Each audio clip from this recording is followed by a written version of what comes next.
We're off to the races.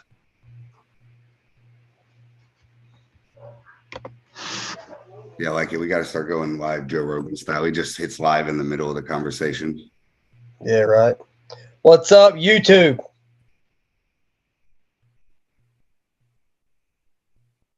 Try to get it on here. Perfect. All right, let me get the chat out to, or let me get the link out to Matt. Let some people get up in here.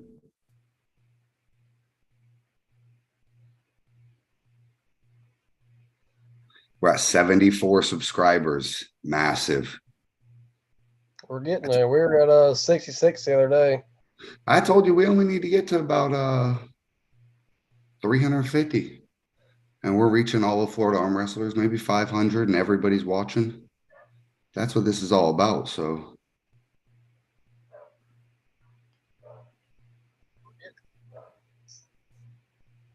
all right. Cool. All right, let me get the link out to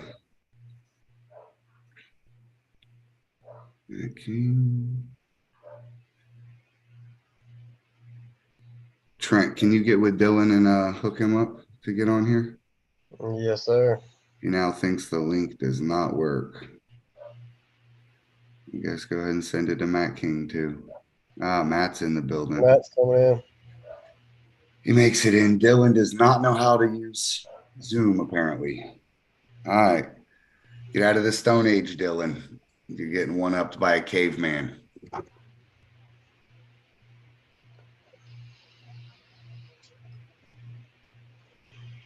You guys go ahead and send it to Matt King, too. You got someone's YouTube is playing in the background. I put it on my phone. I got you. If there's any questions that come through, I can look at them. So you see all these? I guess I got to hold them in front of me so they don't disappear, but yes, he knows. I don't know why my background glitches like it does, but oh well. Well, it's just trying to camouflage you in there. Oh, I think Dylan's got it. Matt, you got to turn your video on, big dog. Video and audio. Y'all hear me? Yeah, we hear you, but we don't see you. I got Turn the camera on. Hang on. Tighten up. Tighten up. How's those shoulders coming? There we go. This guy from the garage studio. You know it. The man, the myth, the legend himself, Dylan Cobb. The one and only, baby. Matt is the most. Popcorn. Matt can operate a laser engraver, but he can't join Zoom smoothly. How do I throw on these backgrounds you fancy guys got? Oh man, okay. So here you gotta right click on your picture and then go to change my virtual background. You got it. How's that? Huh? There he is. All right. I'm on the table. What are you guys doing? Laying in bed. Table. Sitting at the table eating honey buns. Killing it. Yeah, so we got Matt King here. He is the captain of Team Alpha Whiskey. This is also the manufacturer of all of the FAL handles, doing this special run. He is also a member of the Florida Armwrestling League committee.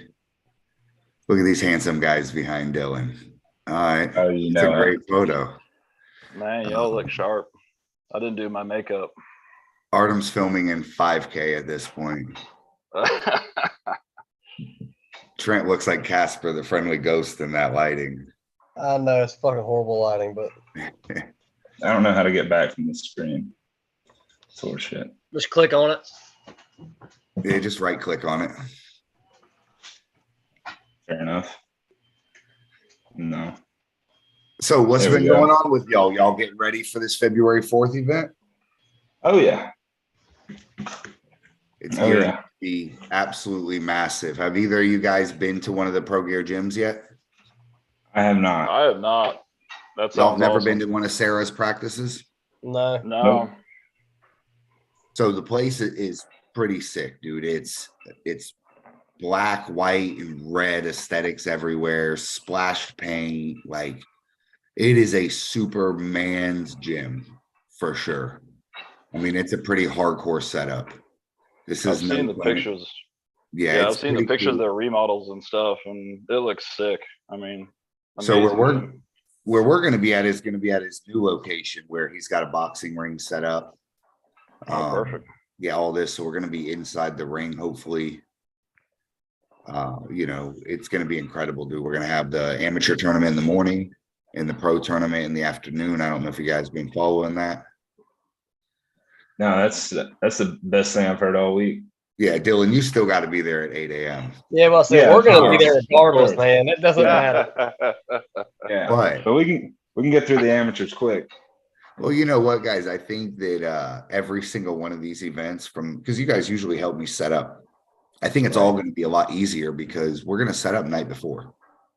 Oh, So especially in a secured venue like Mikey's gym, we're going to set up ideally. I'm not speaking for anybody, but the audio visual, the banners, you know, everything. So the more time we can prep into that, the better it can be. There's some super big talks that I can't really announce yet. We've got to lock it in, but we could make one of our beginning tournaments possibly one of the biggest in the country. So we'll see. Awesome. We'll let that ship sail when it gets, but just as it is, dude, it's going to be mega. I think the only person not going is Craig, and shame on you, Craig.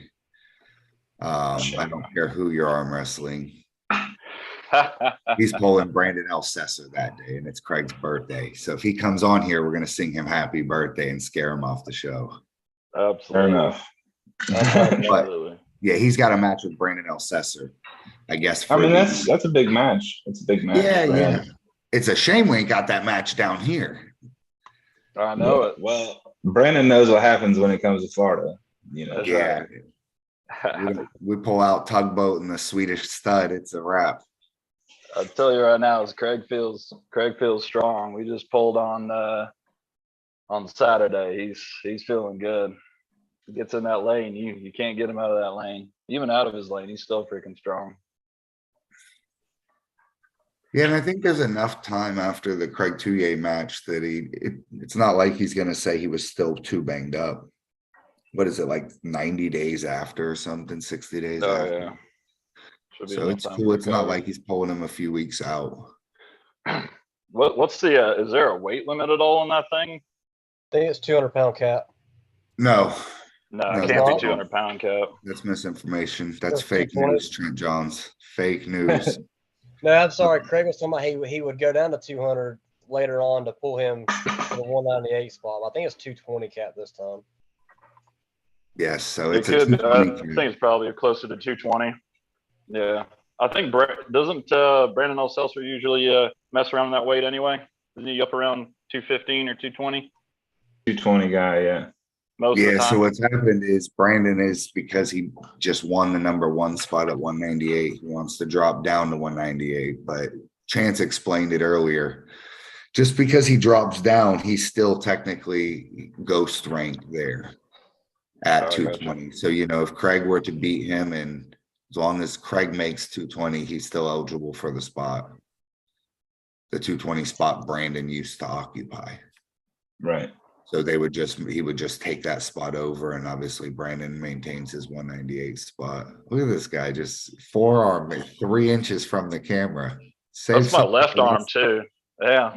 Okay. Closer I get it. That's how it works, Matt. Yeah, that's it. Yeah. I'm perfecting my my YouTube image. I like it. It's a good look for you. You got the hair gelled up. You're looking good. Yeah. Thank you. I asked Chance today, I said, hey, I couldn't find my headphones, and I just got some crappy little like the ones that loop on your ears. Right. Oh, yeah. And I couldn't find them, but I have this PlayStation ones that are like this, but they got a mouthpiece.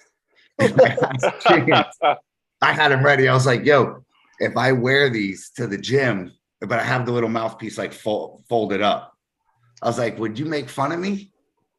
He's like, dude, if I fucking seen that, he's like, I would absolutely laugh you out of there. I was like, well, fuck, I need to get some new headphones, but that's the alternative. Nice. Let's talk about some of these handles that you made. So Matt, tell us about your line of products you sell and kind of what you do, and then we'll talk about our partnership with you.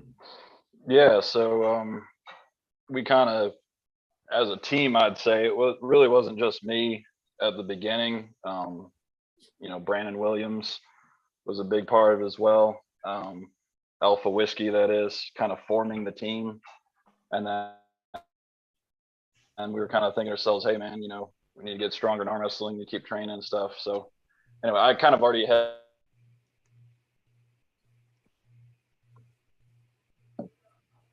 We losing you, Matt? Yeah, he's got bad service or something. That's 'cause He needs better Wi-Fi in that garage. Yeah, Matt, we losing you. I'll show some of these I off. came out of that. Go. You back? You got me? Yeah. Are you hooked to Yeah. your Wi-Fi? Yeah, yeah. Okay, we lost you for a second. That's all right. Keep going.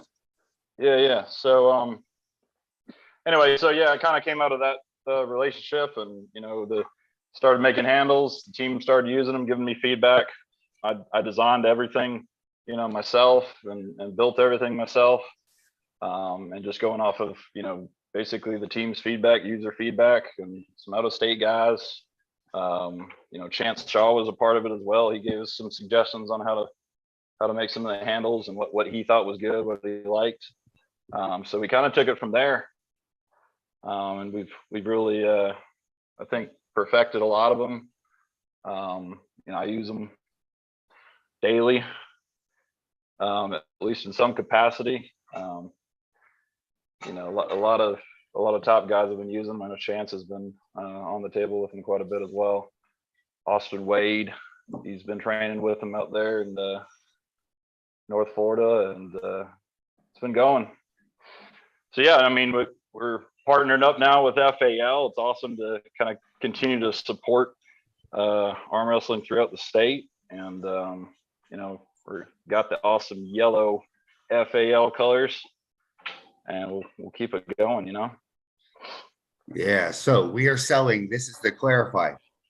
We have the same exact products Matt King has. This is pretty much a licensing deal with FAL. This is a limited FAL run of products. If you prefer the green, you are absolutely able to get the same product in green or whatever. But if you want the official FAL colored ones, the official FAL merchandise, you will get it from us. But Matt King also has his own site. What is your site that they can look at all your products? So armwrestling.com. Absolutely. Just type in awarmwrestling.com. You can also hit us up on Facebook, AW Arm Wrestling Equipment. You can get them on the website or on Facebook. Obviously, also hit it up on the FAL site. You've got them in yellow on there. Still same great product, good quality stuff. Yeah, this stuff is honestly pretty high quality, super affordable. And the best thing about it is that it's a Florida guy. So we're promoting a Florida brand, Florida made. This is made 10 minutes from my house. Yep, made and designed them all in the USA, good old Florida, by myself. Some of the sewing my wife does, which she's an awesome seamstress as well. So multi-talented, Yes. Make sure you support this guy. This guy is an asset. He's also on the committee, showing off some of these if they don't blur in with my background, but he has a million crazy designs on here. Some that go on J swivel handles. Some of these, like the wrist wrench, are just old school designs perfected in his variation of just a tried and true, tool that works for everybody. They were using these 10 years ago when I got in arm wrestling, made a little bit differently, obviously. At one point they had like a, big metal bracket up front and all this, but these are super great tools, super affordable. They'll be available at all the FAL events. We'll have a table of merch set up. And if you want them, you can look on our shop page or our Shopify on our Facebook page. But the source is Team AW, and it's Matt King. We got to give him enough credit for manufacturing and doing this little partnership deal with us. So absolutely great. Glad to be a part of it with you guys, and I'm excited to see where FAL can go. Absolutely. We'll make a little announcement now. I think it's locked in. But you two guys, it concerns you, Trent and Dylan, and probably you, Matt. I don't know who wants to be involved, but we are flying in Luke Holscher to certify everybody as certified refs. There's going to be, I believe, 2 days of testing. There's going to be a Friday night one, I believe, in the Central Florida area, and then during the amateur weigh-ins from about 8 to 10 in the morning, you can come there and get potentially. You have to pass the test, but you can go become certified ref either at a junior or senior level. I believe. I believe it. We'll announce the exact details of levels of certification, how it goes. But the goal is we're flying in a master certified ref so that we can now get rid of all the stigma of Florida having bad reffing. We want to raise the caliber and the professionalism of everything. So when we got Dylan, Trent, and Matt, they're all certified refs, and then we got 3 other guys that it's a good look. So I think we're going to limit it and cap it to 16 availabilities. And then the top 6 performing on the test are going to get hired ultimately by the FAL for the season. So, Okay. we have a referee's budget. Oh, obviously, you guys been reffing. It's not the greatest. It's 100, a little more per event to help out. Right. But that does culminate into a few $1,000, $1,000, but Yeah. You do 11 tournaments, live $100 extra a year. Yeah, and we're trying. We're That's trying Christmas. better, man. I think a perfect world, if like everything was good, I think a ref should be getting like $250. That's what I personally believe for that standing around. Now, the flip side of that is, you got to build to that. But I've been to tournaments where they don't even try to pay the referees. Like, dude, you wouldn't let me stand anywhere for free, and you expect me to stand here? And we'll all do it for fun, but the goal is getting a few bucks out of it, plus your free entries or something like that. That's where it becomes, oh, okay, I left with money today, had fun. Right. You go out to dinner, you're still up from how you woke up. And sometimes I'm down $300-$400 just to go to a local tournament. I think a lot of people don't understand how difficult it is to be a legitimate ref. Oh, it's terribly hard. Matt understood after his practice. He's like, Trent, I'll never yell at you again after today. I completely understand now. I'm not yelling at you, but I understand. Yeah. I yell at rest too. It's part of it. I mean, taking on this job, I knew that I would get yelled at. Some people wouldn't like me, but it is what it is. The criticism is going to be good.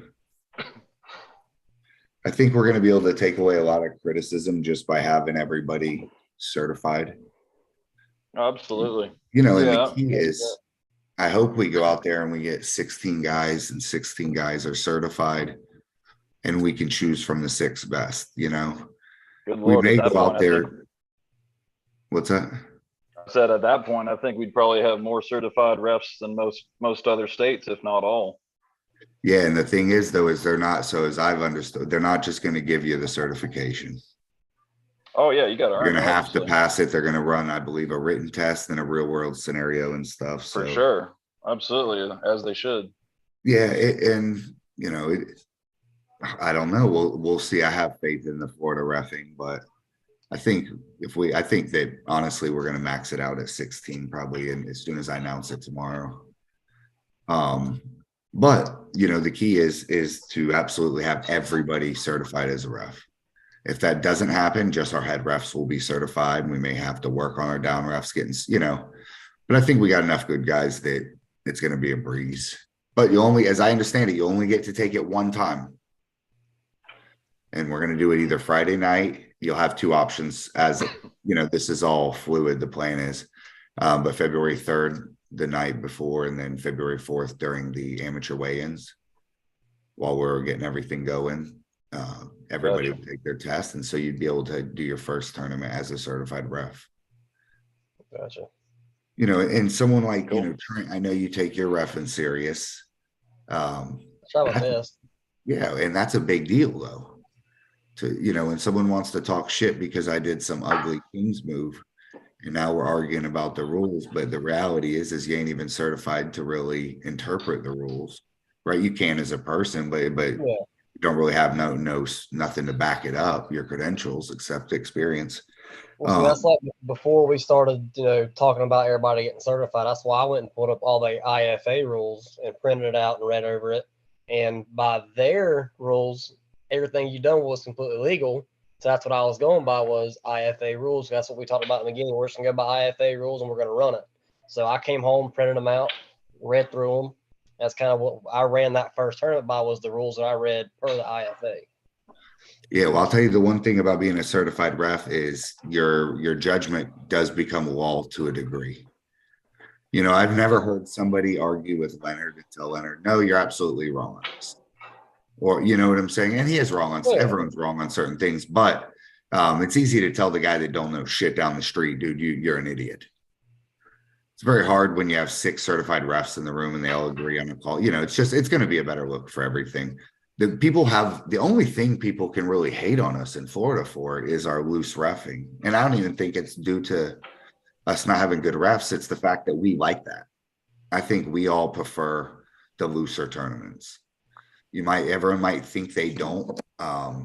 But I would say generally the way we practice and the way we pull, we like it a lot looser than other states. I mean, we like them just backwoods grinding matches. I mean, yeah. But we're going to get away from that. It's going to be, I think we're going to release our rule set. It's going to be a variation of AAA rules, just the old school Florida rules that have always been in place, all AAA, nationals rules. I think we're going to stay with all slips go to the straps. I believe the not calling the slip and a losing is a huge tactical part of arm wrestling that you shouldn't just dismiss by having a judgment call on whether the slip was intentional or not. So you take all the judgment out of it. What's that? I was gonna say we got to get definitely more strict on elbow fouls and ref grip stuff.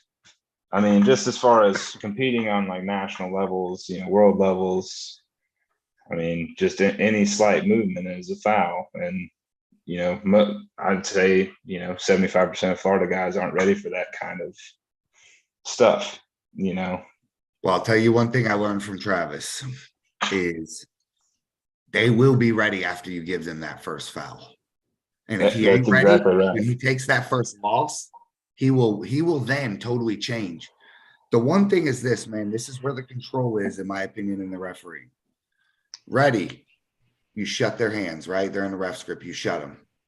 To settle that break between ready and go, that's where you have control. When they're used to you pausing, and then you're going to see if they're fucking moving. The guy that's moving, foul. That pause before you say go is where you take control. Because you'll see very quickly when you're doing ready, go. You're not really going to see who's movement and who's what, which is fine. Sometimes matches get going like that. But when the guys are both being crazy and they're fighting over it, the power for me, anytime I've never have a hard match to ref, I just walk up, go, don't move, step back, go. But the key is in that pause, because you'll see in that pause, one of the guys is moving like crazy. And if they are both moving, they'll stop pretty quickly when they realize you're pausing. So it's the movement, I think, is in preparation because they're preparing for that go. Yeah. That's like, if you're watching a lot of the East versus West and all that, when they get things set, they put their hands on top and barely hold the top of the hands so they can feel any movement before they say go. That's things that we're going to have to, of course, incorporate in ours. And, the first couple of tournaments might be a little bit rough because, us as Florida pullers aren't used to it. But, we're not going to turn this into we're not going to turn this into one of Igor's micro fouls at top 8 or something. We want matches, but like you said, Dylan, we got a lot of areas we can improve.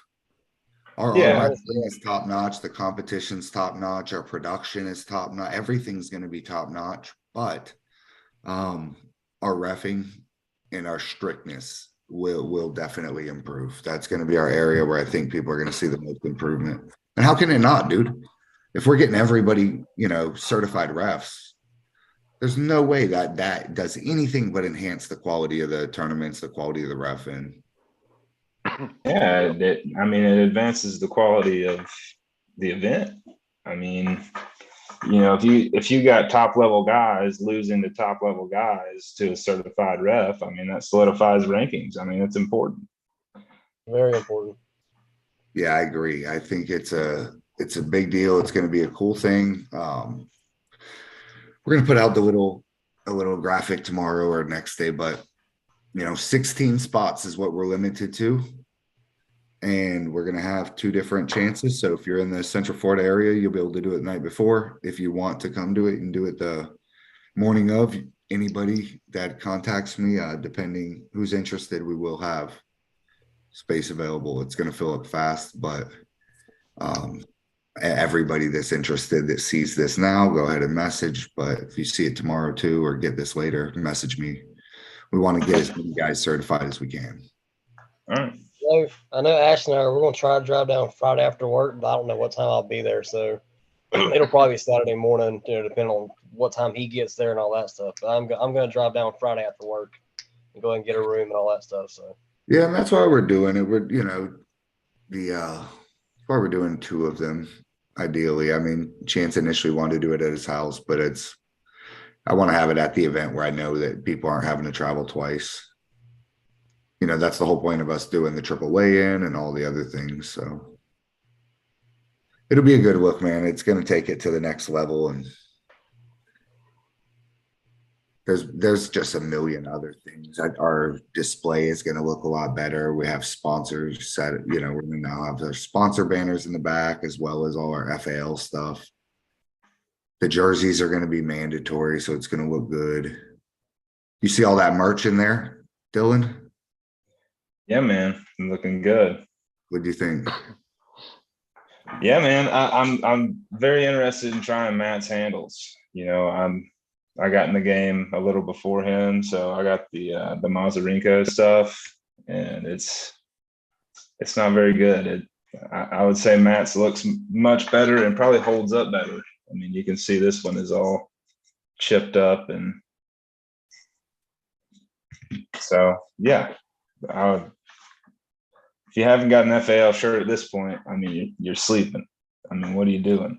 Yeah, and check out the store, man. Listen, and the funny thing is that merch store is blowing up. I mean, the quantities are on our first orders. We're probably at about half. Yeah, I don't care if you live in Utah. I mean, you can still get a Florida arm wrestling shirt. Oh man, it's cool because there's a live view on our shop where it shows who's looking, and you can see there's constantly people in the shop from England looking, or all over the United States. So it's cool, man. Yeah, I think you're gonna see this is the baddest gear in all of arm wrestling right now. This logo pops like nothing else. For sure. Yeah. There's 10% more side pressure right here. Just wear this shirt. See that? I'm gonna order 3 or 4 of them at one time then. That's it. You wear the hoodie on top, it gives you additional 5% bonus. What do y'all think? Me and Chance were discussing this, but he says, should the tank tops be official, allowed to be official jerseys? It's hard to market as professional. Yeah. That's all I'm saying. I mean, I will say they are this material. They are this material, but Dylan's super opinionated today. I like this side of him. I'm not used to this guy. And I completely agree with Dylan. Like I said, if it's an outside tournament somewhere in the middle of June, then I would love to wear a tank top. But at the same time, I gotta agree with Dylan. It's professional. Yeah, we wear jerseys. I agree. It's more of like a Zloty look where everything's kind of uniform. You keep it uniform. I think when everybody sees that image, they know exactly what it is. They know exactly what tournament it is. When you start to deviate from that, it gets a little hairy, and then you got people wearing other crap. But then again, I mean, Trent has a great point. And when it's hot out there, somebody wants to wear a sleeveless shirt. Didn't UAL do some sleeveless shirts years ago?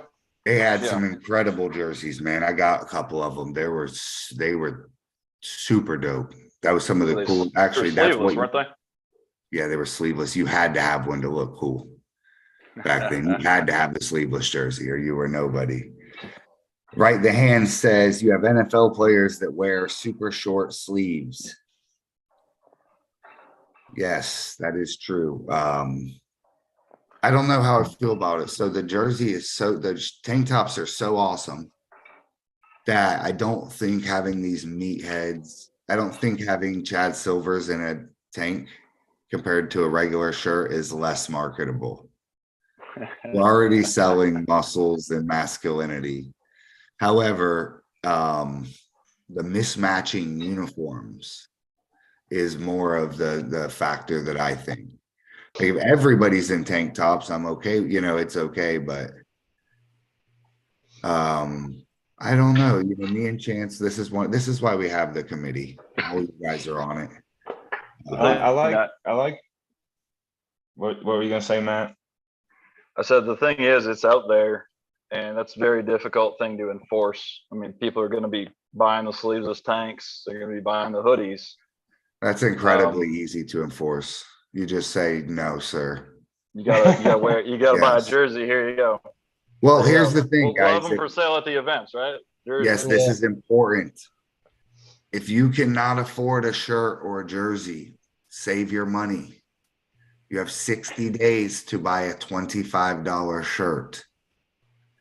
That is like 40, 50, 60 cents a day. I'm not good at math, but save it. If your house burns down, your girl leaves you, and your dog dies on the same day, all three of those must happen in the same day, we will hook you up with a shirt.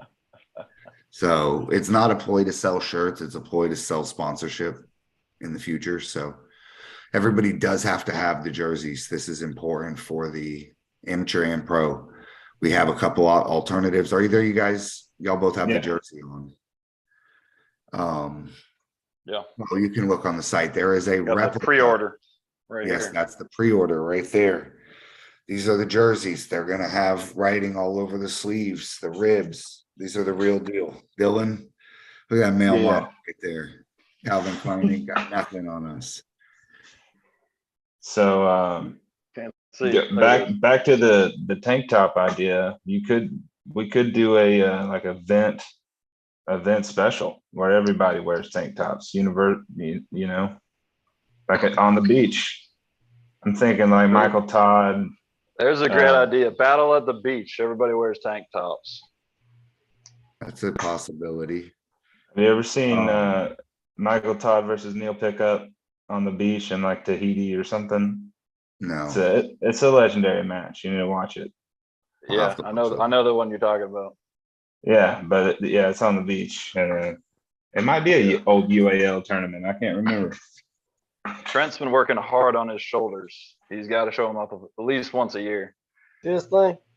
Here, let's ask Robert Kelly. He's in the chat. Robert, what do you think? Should we allow tanks? Is it a good look? For the official shirts, should we allow tank tops as well? Think about it.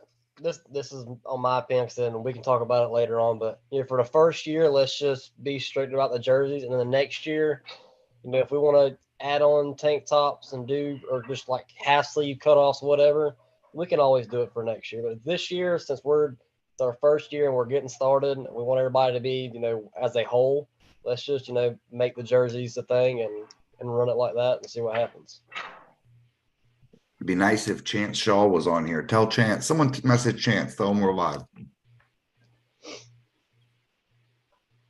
What you weighing right now, Dylan? Oh, right now? No, yesterday. Easily 255. No shit. Easily. Dude, it's bulking season right now, son. It's hard out here for a pimp. I'll be at 242 come February, I promise you. Okay. Don't worry, I was 178. So. Your heart is saying 242, but your scale is saying supers. That's right. That's right. No, after Christmas, I'll tone it down. A little bit. What are you turning it up on? Them sweets, dog. Which ones? Tell me. I mean, I got cookies. I got, what Buckeyes are. You got a dope grandma, don't you? No, I got a neighbor that hooked me up with 2 boxes full of. There you go. Someone's feeding the beast. Oh yeah. We got any tournaments around Girl Scout cookie season? Because I'll be in the 200s. Hey, that'd be a good sales tactic, right? They walk up at the tournament to a bunch of guys starving. Yeah, after weigh-ins, I mean, it's on. How'd you like some of the names I gave your implements, Matt? They're terrible. They're Well, terrible.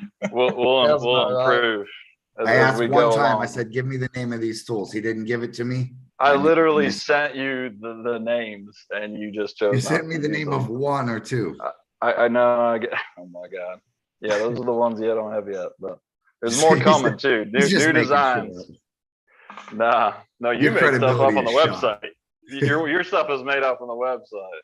All right, all right. Did you at least have the names on the website I could have copied? Yes, that's why I Okay, sent guys, you the I website. will get the names fixed. God It is almighty. no longer the Thumb Blaster 5000. Okay, God, killing me. that's great. That's great. I'm not even gonna comment on that one. Hey, listen, so we got it. We do have a sponsor. We have both handle companies. So Matt's in here helping us. He's putting our line of handles out. Andre is coming through with a sponsorship for the overalls, where he is giving $100 gift to his shop for each of the left and right hand overall winners for all the tournaments. So that's a big coupon to his shop. You know, he has all sorts of different things from, you know, I mean, the guy sells personal training, food plans, equipment, all sorts of guy. He's some fitness guru, but he's coming through with a sponsorship. You know, every little thing we can add like that, I imagine we might have some pro gear, apparel, supplements, stuff like that we're giving out to certain winners. And I mean, I'm trying to work I don't know, I think I mentioned it in the last one, some skydiving passes from this guy I know that runs a skydiving center. Is that in DeLand? Nah, he runs one out in Zephyr Hills, but of course I met him out here in DeLand at the Yeah. But he loves arm wrestling. We were talking back and forth about all this. His name's Rasmus Skydiving. If anyone wants to look it up, give him a like. But yeah, I would love to get so many cool little sponsors involved. So like, not only are you winning the points and you're getting towards the cash and you won your award, but you know, you go home with 3 jugs of protein and $100 bar certificate and $100 shark certificate, and you know, so it could be cool, man. I mean, the more sponsors we get on board, the absolute better. I was talking to Steve LeFaber. We're trying to kind of link up with him. He does his spring handles. I don't know if you guys have seen that. Yeah. Similar to the Saban one. So I was telling him he needs to do a yellow and black one. We'll have it at our event on a warm-up table where people can warm up on it and actually test it out and feel it. Right? Because that thing type of stuff you think is gimmicky until you grab it and it might feel great. You're like, I need that. You know, very, very few tools replicate arm wrestling. So I haven't personally used his to speak for it. One of the best tools I ever seen like that back in the day was made by y'all who know who Dan Stroud is. I've heard of him. Yeah. He's an older cat, but his was basically like this. It was just a Y like this on a spring that was just sideways. So this Y would pivot back and forth, and you would just set up and you could grab it left or right when it was in the center of your table, and it was just pure side pressure on a spring. But I seen one at Travis's house, but you could get your shoulder behind it like this and crank on it, and it replicated arm wrestling a lot in that way. And it was just a simple implement. I mean, you should actually start making them, but it was just a Y like that with a spring and a plate, just keeping it from going sideways, and you would just tip it. But there's some cool little handles like that. I haven't personally used. What's that? Yeah. I said the only thing I've seen, you know, with spring handles, and I think they're awesome for side pressure for sure, obviously, and to a certain extent back pressure, but it just, I don't know, at least when I pull on them, it doesn't like fight your hand the same way, you know, as a real, you know, arm wrestling match will. And it's very difficult to replicate that, but I think, you know, Steve has done a tremendous job with what he's got there with that spring handle. I think that would he told me on his newest model that he lightened the spring load so that you could actually get a little more range out of it. Those springs that are heavy are useless. Oh, they're so heavy. That's my opinion. The ones that are that have some flex to it, and you can get it, you know, to at least about 90 or wherever, parallel with the table. Almost that, you know, at least then you're getting some movement out of it. But yeah, he said he lightened it. So we're in talks. There's all sorts of cool little things. I mean, the sky is really the limit once we get this first event popping off. I think our best promotional day ever is going to be February 5th. When we have 300 people out here posting their pictures of the beautiful setup. Have you guys happened to watch Alex's video on the event? No. Yeah, I heard it was incredible. It was really good. You've watched it already? I haven't watched it. Chance told me it looks amazing. It does. I haven't seen that yet. Yeah, I'll have to go over there and check. But it's a good look, man. This is, you know, the whole thing is, I don't care what anyone says, but this is the most exciting thing in United States arm wrestling.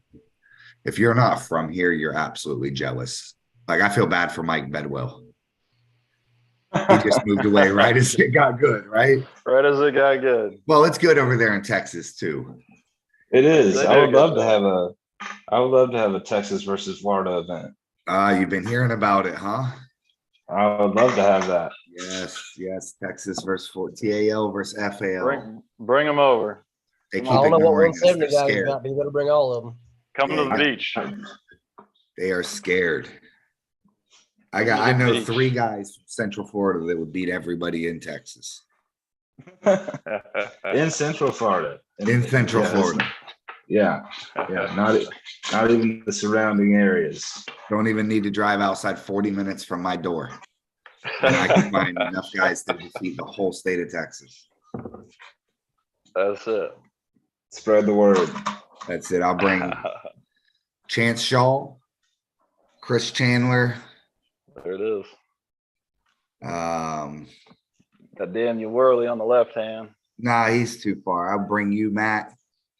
And if we had to have a little guy, George. hey, Ooh, George is not too little though. George done fucked up and he's been trying to gain weight. Yeah. I let the 154s get away from him. He followed me to the 170s. I'm like, damn it, dude. I'm trying to stay away from you. That boy, pound for pound, he is. Think about it. He's only weighing like 168, 169. He's barely bumping 170, but he did just recently get a new job, so it's a little less manual labor out in the sun. So he's probably gonna start putting on some weight. Listen, dude, that is the absolute best thing you can do if you're a lightweight arm wrestler is get out of the sun. Think about this. I was working with Daniel doing refrigerators and all that shit. I got down to 148. I quit working for him. I'm back to 178. Of course, he wasn't paying you enough so you could even eat. The dog was eating nothing but top ramen every night of the week. What'd you eat tonight, Trent? He's like, bro, you're getting little. I'm like, dude, I'm 150 pounds and I'm toting 600-pound refrigerators. I'm strong as hell, but yeah, I'm losing some weight. He still wanted you to wash his his truck for overtime. No, I never asked me to do that. Luckily. That's it. Let's see. He did make me work a few times to get a tournament and left me at home, but he'd rather pull friends over springs. All right. Yeah, nothing's gonna replicate a real person on the other side of the table. That's for sure. Austin Wade says working out in the sun makes you so strong. You have what's called redneck strength. There's a difference. I work out in the sun, but I get lunch breaks now. Yeah. Keeps you light too. All that sweat keeps you down in weight. Guys, so we are good. We have a new addition to the committee, Wiz Bermudez. He is going to take over some of the roles on the mic as far as calling matches. It is important that we can get away from having the live stream and all of the commentary linked to one person that is calling matches and orchestrating the event. So Wiz is going to take care of some of the match calling, some of the brackets, listen for your name. Here's the class. I handed this guy the microphone at the Battle at the Beach for a few minutes while me and George had a little match, and he killed it. He's got a great voice. He's going to be a great addition to it. He's entertaining. He's enthusiastic, and if you haven't heard him yet, you'll be delighted to see who I chose to help on the mic. That being said, we're going to have the commentary now for the live stream, and everything is going to be similar to how a TV show would go, or the NFL. You know, we're going to be commentating and talking to guests where, you know, let's say we have Craig Touye in the building. Craig Touye can come over, you know, chit chat with us. We can have the winner of the class come over and talk about it. I liked what Michael Todd did a lot at his live stream, where the guys would come over and talk about how they felt afterwards. So we're going to do something like that.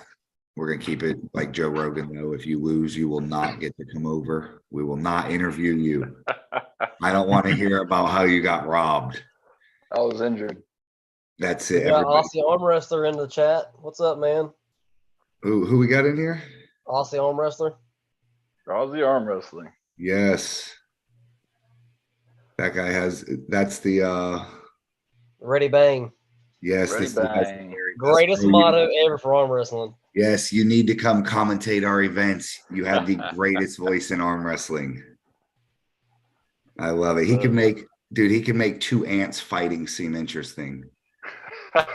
Hey, you know what? You should start commentating, narrating little bug fighting videos. That might be your new niche. The fucking There's somebody me. over there that does that, isn't there? Isn't there one of those Aussie guys that takes funny animal videos and commentates? Anything those guys say is just funny. Oh, that's like someone from England. You can't take them serious at all if they come over talking shit. If you come over from England talking shit to me, you're gonna hit me. I promise. Yeah, I promise. I will not take you serious. That's it. It's probably like the Southern boys from Florida and the Carolinas. When they go over to England, they probably say the same thing.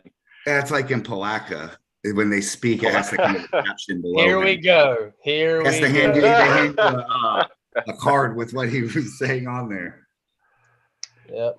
I wasn't going to specifically say Palatka, but now that you brought it up. Oh, he had Yeah, to. they speak What's like up, Creole. Craig? It's Craig's birthday. How What's old up, are you, guys? Craig? Birthday. 27. Yes. Oh, there he is. 27 years old. You don't look a day over 23. Thank you. I appreciate it. I've been using this special cream for my beard. If you'd like any of that cream, check out our merch store. Yeah. FAL Natural Anti-Aging Face Cream. Yeah. That's it. $19.95. I will make you. We look as have good as Craig. beard growth for the guy that can't grow a beard. Got our beard Oh, there you balm. go. Check it out. We're putting out a FAL ketchup soon. Yellow Yeah, ketchup. I love it. Yes, yellow ketchup. You guys doing all right? Yeah, I man, don't doing think good. anybody in arm wrestling has a better beard than Craig. Yeah, yeah. There you Michael go. Todd's trying. He is trying. He's He there. went full wizard. He's He's trying. got that skunk thing going on where it's black on both sides. Yeah, I white see in that the right center. down the middle He's there. going Like that Okay, white roadkill. all out. The like longer roadkill. Michael Todd's beard gets, the more injured he gets. I feel like the peak version was like when he was like the PAL champ, the UAL champ, all those. He had no beard. Yeah, He had the goat. He He just had had a the real goatee. goatee baby Yeah. face. and spiked up hair, kind of. And he was But- huge. He was fucking huge too, dude. He was a monster. A He was monster. blown up. And I get it. You know, everyone gets tore up, but it would be worth the risk to shave the beard and bring back that old beast one last time.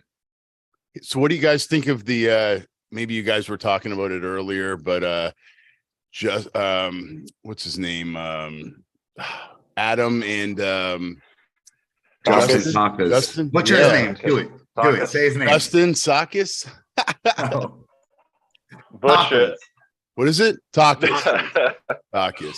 That's don't right. know, man. That's kind of a crazy matchup. Takis. I guess there's like $2,200 on the line by the looks of I it. heard it's not happening in a public thing. I seen Yeah, Shane Lee yeah, I saw that. being Yeah. pissed off. Yes. I was gonna Uh. screenshot the address and send it to everybody. There you go. Yeah, everybody shows up. That's true. Yeah. It's going to be an interesting match, though. I don't know. I mean, Yeah. I don't No, know. it won't. I don't No. know. I don't know much about that Justin kid, but I mean, Adam's Adam. We all know how Adam pulls. Oh, we know Adam. I've pulled him several times. He's very strong. I don't think Justin will get into Adam's hand. No. But I That think takes a Justin lot would of- probably beat him left, but Adam's left isn't very good. And the kid is impressive, but I think that Adam is gonna stonewall him instantly, supinated, instantly turn him in. You know, Yeah. if that kid Justin doesn't know enough to post high and low hand. And that's the thing. When Adam gets in his spot, it's just he's there. He'll give you that Clark Kent Superman stare, and it's just you're just in for the ride for that. All right, I got a better matchup for you. Adam Rosinski versus Daniel Price. It's a good match. That'd be a Could good be matchup. interesting. I like Daniel off the go. I like Adam's gas tank. I think Adam would outlast him. Interesting. I think Daniel might get one off the go. I think he could start off one zip.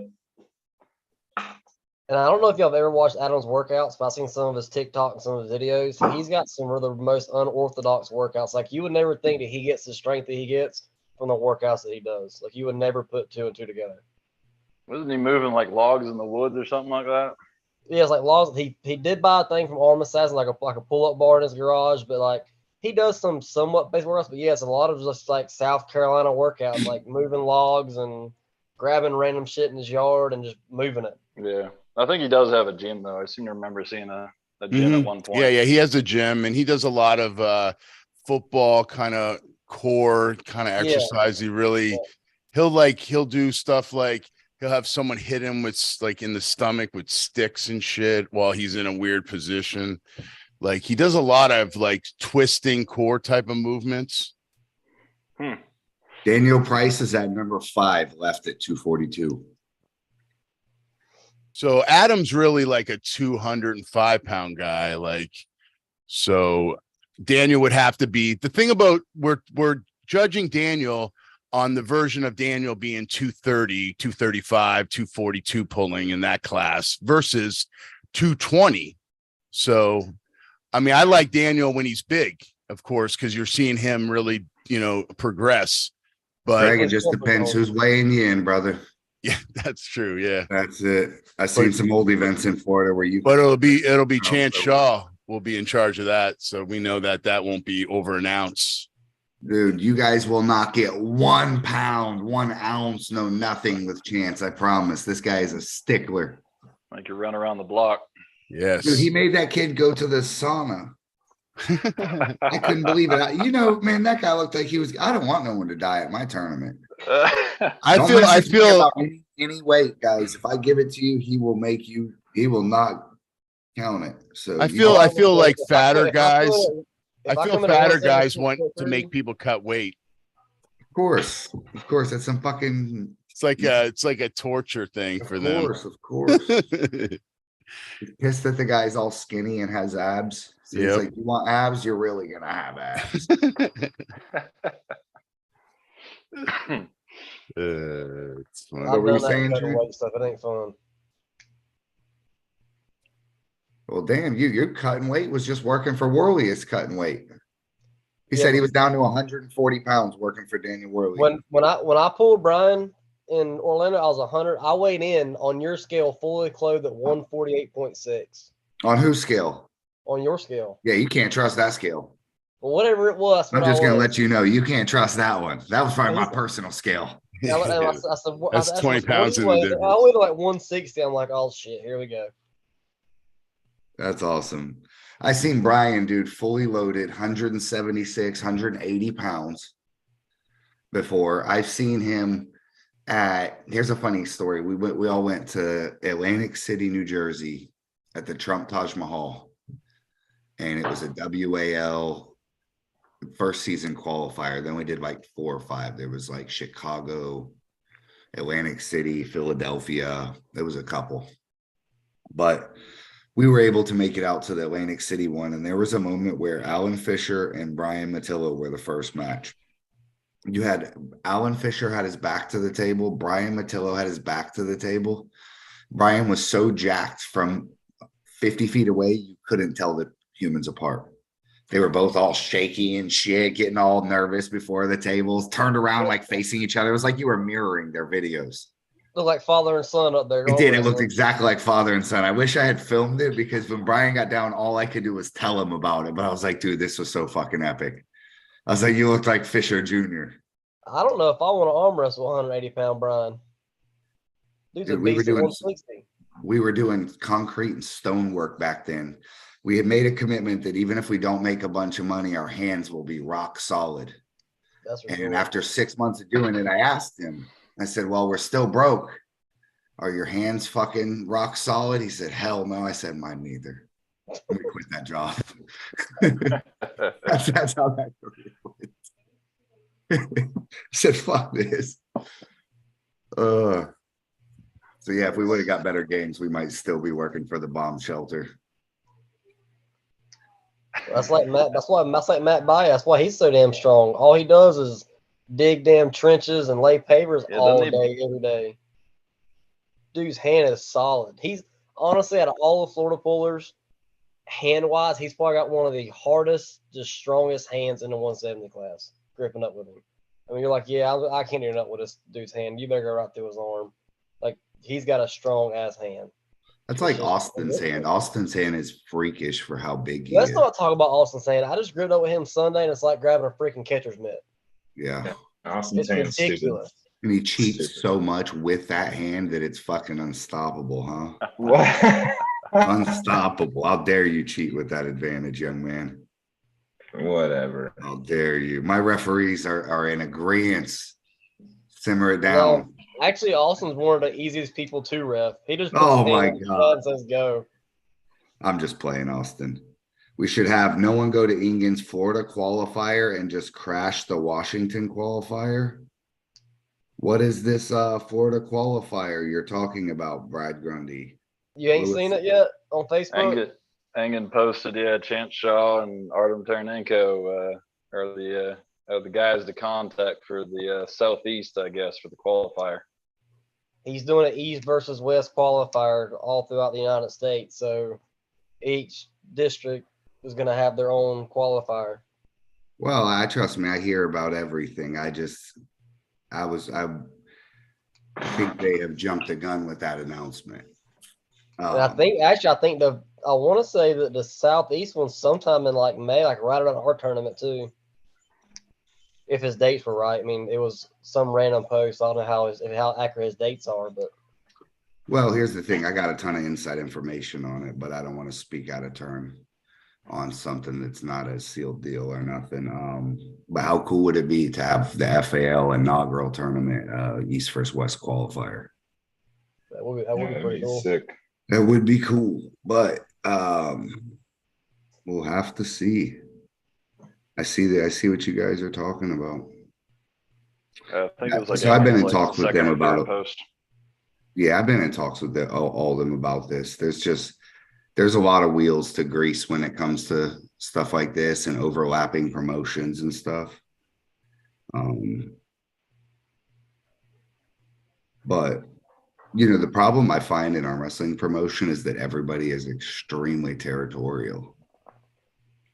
Everybody feels encroached upon. So working with 5 people and 5 promoters on one thing sometimes can be an issue, but yeah, it's interesting. It's interesting for sure. It would definitely be one of the coolest collaborations we could ever see in arm wrestling for us, right? For sure. Oh yeah. So Ingen, contact me. I'm the king. Talk directly to the king. No, I think Ingen's talking to Chance and Artem through this, but these qualifiers, I haven't really followed what the series is. I guess it's a lead up to a finals, and then the winners get on the East versus West pay-per-view. Is that how it works? Yeah, it wasn't super clear, but I think that's the gist of it. I got you. So yeah, it could be fun. Another cool event that we could do that at, but I think it's a little late in the year is the Tallahassee event. Any of you guys planning to go to that one? I'll be there. It's a ways out. Ashley's got an aunt that lives right there, so we're staying with her. So I got a crib. I'm like, what date does that fall on? What date does that fall on? I'd have to look. May 6th, I think, is that one. May 6th, yep. May 6th. Maybe. See, we'll make as many as we can, right? Yeah, and that one's going to be and you know, this schedule's tentative. The dates might shift 1 week here and there on some of the old ones to accommodate bigger tournaments that are going on and stuff. Like I think we're going to adjust our finals date within a week so we can all go to Washington State's and this one. But yeah, I'll definitely be having a conversation with Chance about this East versus West thing afterwards. There's obviously, I mean, for lack of competition, I think we are the biggest thing in the Southeast when it comes to organization and the amount of pullers and the amount of influence that we have over arm wrestlers. You know, we can assemble 200 arm wrestlers on any given day. There's not a lot of states that could dream of doing something like that.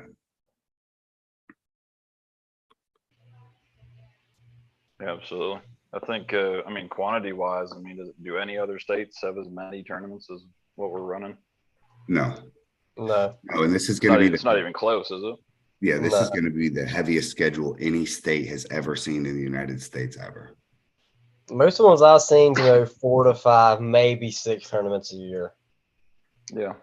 And that's also different organizations or different leagues where you want to call them, putting them on. It's not. The other thing too that's to our advantage is we're using the AIRS ranking system, so you're getting points through that. And guys out of state, I mean, come down to Florida tournaments. And that's why guys out there up and coming that want points, and that's how to get them. You got to pull tournaments, and we're gonna have more than anybody else. And I think the Tallahassee tournament's probably going to be one of our biggest just because of the surrounding states. We're going to be pretty much at their state line. Yeah. I mean, I hate to say this, but a lot of times you hear about Florida, we're one of the most hated people to pull. So everybody likes to come down here and try to whoop us. And us being close to their hometown, it's just going to make them want to come even more. Let's do it. Yeah, it'd be cool to pulse a lot of out-of-state guys at one of these finally, huh? That would be neat. Yeah, Tallahassee is probably a good play. I mean, you got Alabama, Georgia right there. Shoot, I was surprised at Battle at the Beach. We had, decent amount of guys. I think we had a guy from Mississippi and Pennsylvania, Georgia, a couple of guys, 2-3 guys from Georgia. Yeah, Florida State's had people from Washington, Utah, Arizona, Puerto Rico, Canada, New York, Georgia. Dominican Republic. It was out of control. Yeah, there's a lot of fun things happening in arm wrestling right now, dude, between East versus West and then all this other super match series, Larry Wheels, King of the Table, our local stuff. Arm wrestling goes in waves. I've seen it's up, it's down, like it peaks out when WAL is giving away $250,000, right? Everyone's getting 20,000 per hand.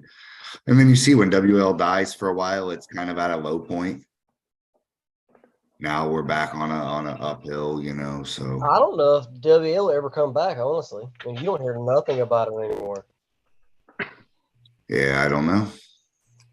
We will find out. When COVID was going on, you'd hear, we're trying to set matches up and we still got all our players under contract. And I know like Justin and a lot of them were talking about they couldn't go pull at different tournaments because of the contracts. And now they're doing whatever they want to and going to East versus West. So, I mean, I don't know what's going on with WAL at all. Don't you worry about WAL. Worry about FAL. No, I'm not worried about it anyways. We're the daddy. I got a couple of their T-shirts hanging up in the closet, but other than that, I ain't never gonna make it to a tournament, so I don't give a shit. I think they. Go ahead.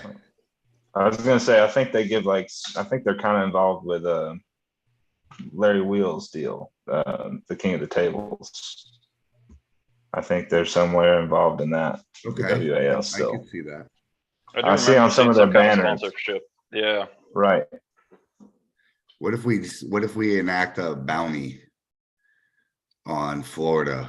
So if you come from out of state and you win, you get a certain prize, a certain bounty just for winning from an out of state guy.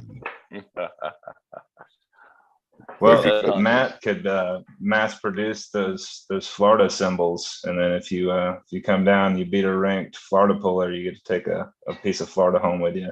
I can do something up. A little bounty.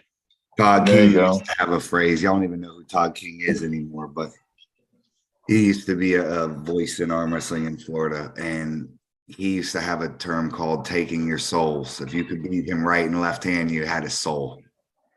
He's now yours. So yeah, I could see it would be cool for people to get a little a bounty on Florida Polars. Come through the class undefeated, you get a little award and there's a lot of cool things we could do, man. The FAL versus TAL thing has so much potential. Right. But it's exciting times. Yeah. I'm excited to see what happens with this East versus West qualifier. I mean, we've already talked to Justin Barrett, all them, and Paul Lynn. They're trying to get a date. They're all going to come down and pull with us, and we got to call out the TAL. So I mean, we're going to definitely get some out of state teams, and once they see how this 2023 season is going to be ran, we're going to have them from all over the country coming down. It's going to happen. Yeah, I think so. We already do. We already got them. I mean, dude, if you just look at our last stream, it was absolutely out of control.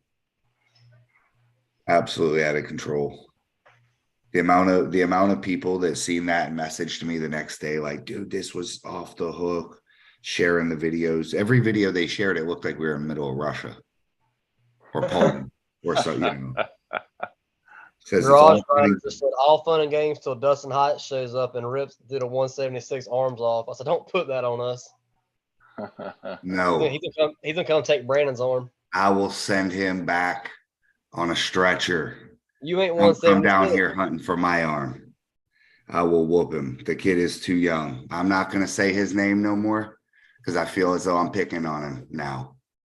But there's a reason they said no to pulling me. There's a reason. I wouldn't tell my daughter no matter what.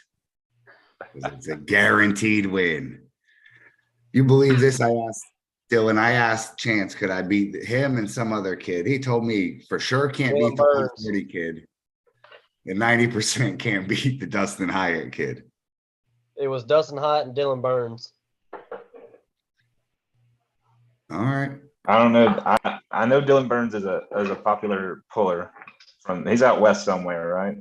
He's 140 pounds, Dylan. Oh. You at least got my back on that kid, right? Yeah, I think you can beat him, Brandon, if he's 140 pounds. I don't care. All right, Dylan, what about Dustin Hyatt at 180, 176, 180? I already told Brandon he would lose that match. What the fuck? I'm getting in shape just for that match. I've pulled the kid. I know how strong he is. Well, hold on. You pulled with. I mean, I haven't pulled him in like a year or two. A year or two. Huh? Hey, I take one loss to Dylan 6 months ago. Mississippi State a year and a half ago. Who, I'm 40% stronger than that. Hold on. What? No. Can you hear me or no? I can hear you. So, all right. I pulled Dustin Hyatt like a year and a half ago at Mississippi State. And it was, granted, it was an after pool. It was a long tournament. It was probably at freaking midnight. But the kid felt strong for 176 pounds. So he was just destroying you. I mean, pretty well after the first pull. I mean, yeah, his endurance is pretty sick. I mean, I think I had something the first couple pulls, but no, his gas tank is. What the fuck is wrong with you guys? Pops Newman hopped in and said, "Don't sleep on a 140-pound guy, Brandon. One tore your bicep." Ooh, Just made this thing even bigger. Made it look better. I walked off a bicep tear, Pops. Walked it off. I ain't even put a Band-Aid on my arm. But yes, they are dangerous. I would absolutely destroy Dustin Hyatt, though. I just want to put that out there. Let it be known, Dylan. I will kick you off this chat if you keep laughing. I won't anymore. All right. Oh, hey. Dylan's muted. He has no intelligence to add to this. I appreciate that. I appreciate it. That's nonsense. What are you looking forward to next, Dylan? The February 4th? Yeah, I mean, I'll be there. I really wanted to get out and go somewhere else this year, but I might just stay at Florida with everything we got going on. Well, the good thing I'd is love to go to Winter Blast. Yeah, and the cool thing is if you miss one, dude, there's a tournament 3-4 weeks later. Right. You know, it ain't Right. like you're missing the only one in Florida. I encourage everybody to travel, hit tournaments, all that. I don't know that we get anybody that hits all 11 events from a strategic standpoint for the points, sure. Right. But you know, it's man, there's a lot of cool stuff happening right now. Winter Blast is a good one, Michigan State's a good one, Contraband Days, Keystone, that's another good tournament. What are some other good ones we got? Arizona State, Washington State's King of Cali. You know, there's the John Brezink Cup. You know, there's cool tournaments everywhere. Yeah, Denise and Leonard got a couple good ones. Kentucky Muscle.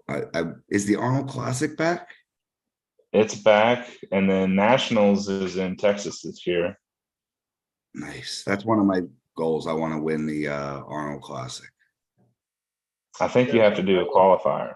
Yeah, you have to do a qualifier first. Yeah. Some years it looks doable, and some years it looks impossible. It depends if there's a Russian or not. Crazy George won for like 20 years in a row. Who'd we have on the other night? John Theron, just telling us how fucking strong Crazy George is. Dude, that kid's strong. Danny. He was impressive. To see him whack through Noel like that was pretty impressive. It's just that damn just whop right there. Another. I mean, he doesn't give anybody he pulls a chance to adjust or make an adjustment. Once he gets on his side of the table, you're his. He's gonna keep. Although you got to stop. I think his left, we had a chance to beat him. When I rewatched the video, Kevin and him had some really good wars. And I didn't realize I didn't see that match. By the time I got to him, he seemed like a brick wall, but it's because I was tired. When I rewatched the video, I was like, oh, okay. His left was human. He still won, but his right was not human. No. Not his right was a machine. Yeah. The guy's a beast. He was a beast. They say he's a 76er. He is. He normally pulls 176. Oh, at least he ain't 140 pounds. No. Apparently it's impossible to beat a 140 guy. I'll put it this way. I've beat more guys over 200 than I have at 140 pounds, I can promise you. In a tournament setting? Just anywhere, really. After pulls, I've pulled 198s and one top three and then before, and then I go down to 154 and got my ass whacked. Funny how that works out, right? Watch those light guys. That's Matt King's experience. He once pulled 242s, but he signed up for 198. What? That's right. We lost Craig. Craig's over here enjoying his birthday. I think his beard ate him. Absolutely. Yeah, man, this is exciting. He's working out. That's what he's doing. I'm sure. I wonder if Craig's going to want to come do the referee seminar. Did you hear about that, Craig? You're muted, Craig. Yeah, I definitely want to check it out. I want to go and get certified as a ref because I suck as a puller. That's why I'm doing it. That's why I'm doing it. I'm retiring after I beat Brandon Elselser. Oh, there it is. See, I'm going to retire number 1. There you go. Tell us where that match is. It's in Toledo, Ohio, and I just booked my flight and my trip last night, so I'm excited to hang out in Toledo. So it should be fun, man. It's called the Buckeye Brawl. Looking really forward to that, February 4th. And yeah, man, you got Matt King right there training. He's my main training partner for this matchup. Always, Alpha Whiskey, buddy. Baby. I was just telling him how dang strong you felt this last Saturday. Oh, thanks, man. I'm trying to. You guys are just like, it's like iron sharpening iron, man. It's just amazing how. But you know, it's funny though, because we go back and forth each week. One week you feel like dynamite. Next week I feel dynamite. It's like so back and forth. So I think it really helps us progress as a team in general. So for sure. We got so many great pullers. I mean, on our team and just Florida in general, I feel like we're just strong state. This is the most consistent I've been with a team training and like coming to practice. You know, I kind of like was looking through my Facebook memories, and it's like over a year we've been practicing, pulling every week. I mean, we've been pretty consistent, and it's really amazing. And I'm really glad that we're in the same community. It's so nice to be able to, and like you said, we're getting a lot of people coming out, checking out the sport. You know, this week we had 2 guys from out of town visiting, and you know, it's nice to be able to meet new pullers and to really. I walked right up to that guy and started talking to him like I met him at the last practice. I know you were. I was like, yeah, I think the guy was from. I was like, what's up? We met at the last practice. Craig's like, dude, he's from New York. Yeah, that's right. Yeah. Yeah. It is really great because I mean, everybody's just getting stronger. Y'all see how many amateurs were at states? Crazy, A lot. Crazy, dude. I didn't know there was almost no pros there. It was like a huge amateur. Speaking of states, the kid that won the 154, Marlon or Martin, he came out to train with me and Austin, all of us Sunday. And he's a strong little dude. He's got a little bit of things to work on, but he The little is South very, American very kid? Huh? Little South American kid? Yeah. He's a beast. Yeah, he lives in North Jacksonville. He's going to try to come. He wants to pull with Chuck and them, but on Thursday he said he works. He's going to try to start making it down Sundays to Austin's, and I told him if he want to come out and train with me on a Saturday and work on stuff, he could do that too. But we're trying to get him to more practices for sure. But he's definitely a strong little dude. He might mix up that 154 class. There's going to be a whole lot of guys shaking it up for sure. Yeah, Austin's got a couple guys we're all friends with here that are 160 guys, 154 guys that are fixing to start pulling and getting some training in, and they're all very, very strong guys. So it's going to be a big mix-up for sure. Yeah, I'm excited, man. I mean, I got a whole team of guys that don't go compete anywhere. So, and that's the ones that I hate the most. It's the guy that's trained for like 3 or 4 years, don't really care. They just like to train because it's part of a workout. And all of a sudden they'll come to a tournament one time and smack everybody. And it's like, dude, where you been? That happened with my buddy Bryce, at King of Florida Cup. Not the past year, but the year before that. I mean, you know, he just shows up to practice every week. But that time he showed up at the tournament, I'm pretty sure he won super heavies, right hand, left hand, beat some big guys, but hasn't been to a tournament since. Yep. Dylan, who do you train mainly with? Josh Miller and okay, you're over there in you know, is that Oxford? Oxford. Yeah, Central Florida. Yeah, near the Villages. We got a big crew of just super heavyweight guys, and you know, a lot of the guys just don't get out and compete much. Yeah, I hear you guys get some pretty big practices over there. Yeah, sometimes, I mean, Grundy comes up, or the Redliners, you know, Zach Cannon and Dustin and Matt Parker and those guys that come up, and you know, I like to make it over for that January 16th, I think it is. He's having a big practice with some grudge matches. Yeah, we're gonna try to make it over. Yeah, that'll probably be the last practice before the tournament on the 4th. So yeah, that would be my last practice for my super match. I was going to ask you, Matt, if you'd be interested in maybe going over. We'll talk about it maybe at practice. For sure.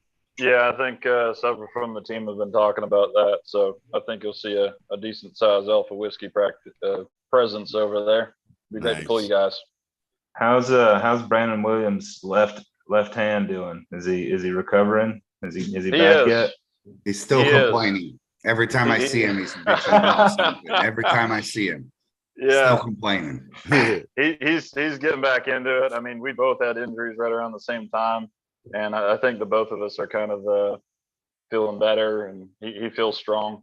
Obviously, his right is up there, but he's coming back with the left. I think he kind of told me he's going to start trying to pull this next year left-handed again. Okay, I probably will be too. Yes, I might they're offer fucking him a strong. match. Both of them are strong right now, man, and their lefts are feeling amazing. I noticed a big difference in both of their lefts, Matt and Brandon. So Who do you really have on great. that match? Who do you guys have? Dylan. Who do you have? Brandon versus Josh Miller. Right or left? I would assume right. Yeah, it's right-handed. I think it's only right-handed, isn't it? Yeah, it's an interesting match. You know, Brandon has a style to beat Josh. I feel like if Josh doesn't have his hand and he doesn't get into the hook, I feel like if it stays outside, it could be a different ball game. But I feel like it's a great matchup, you know, especially with me and Matt training with him, you know, working on his hook. I pull similar to Josh. I mean, Right. we have that inside drag kind of agree. pulling. So I feel like if Brandon can get, you know, in his position, but that's like, you know, that's like almost every match, you know, if you can get into where you need to be. So, you know, I think the styles make up that match. I mean, if it was just going to be a hook match, then I definitely would give Josh the nod. If you got a gun to your head, who y'all picking? Well, I'm training with Brandon and he's hungry. And of course, I'm going to be. Correct that. His name is not Brandon. It's Brandon. Brandon. Like Shannon. Oh, it's Brandon. Okay. Yes. It's all good. It's my accent. How many of you guys have felt his hand though? Like Brandon has one of the biggest hands you'll feel in Florida. Just physically large and thick. It's ridiculous just gripping up with him. Well, he's a massive dude, bro. He's a huge fucking guy. He's a big dude with disproportionately large hands. He reminds me of Rex Forbes.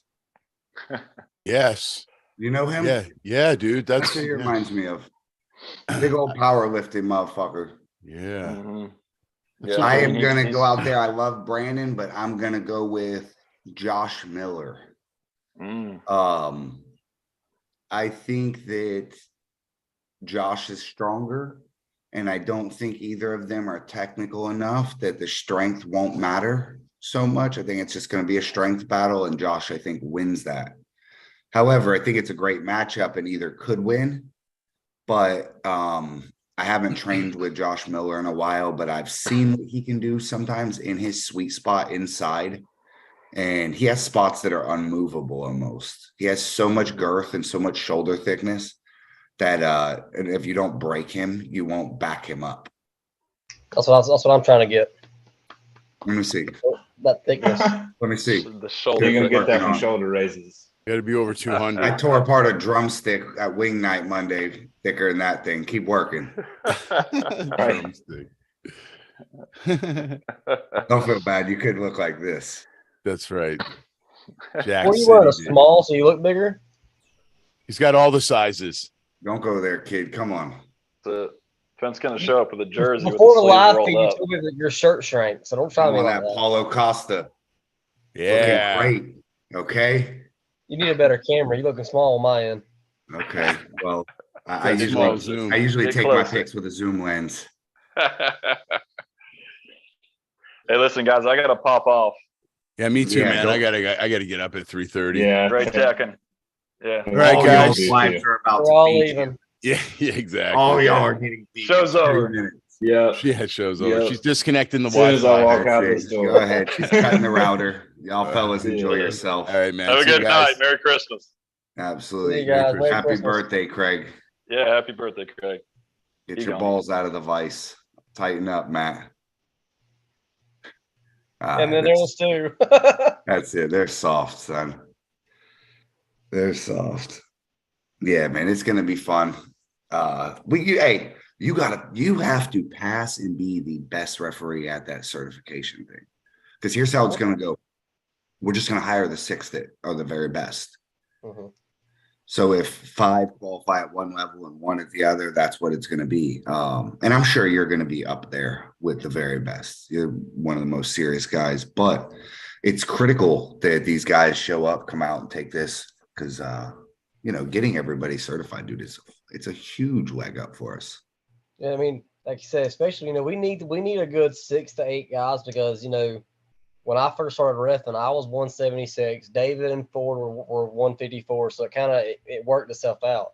Now we're all pulling a 176, so we need them alternates that can come in for that one class. Of course, if I get 0-2 real quick, or I go 1-2 and I'm out early, I'll jump back in and I'll ref the rest of the class because I don't hold grudges on nobody. You whoop me, but you don't hold grudges. You gave me a foul at my own event before I came to the table. How's that not holding a grudge? I'm not holding a grudge. I just know you're gonna foul right off the rip, so I just want to give it to you early. You fucking you ain't said a true word all day. You should be ashamed of yourself. Oh, what? Sunday can't come fast enough for you to ask. No, honestly, I have caught so much shit, and I will say this on live YouTube. I don't care. Oh shit!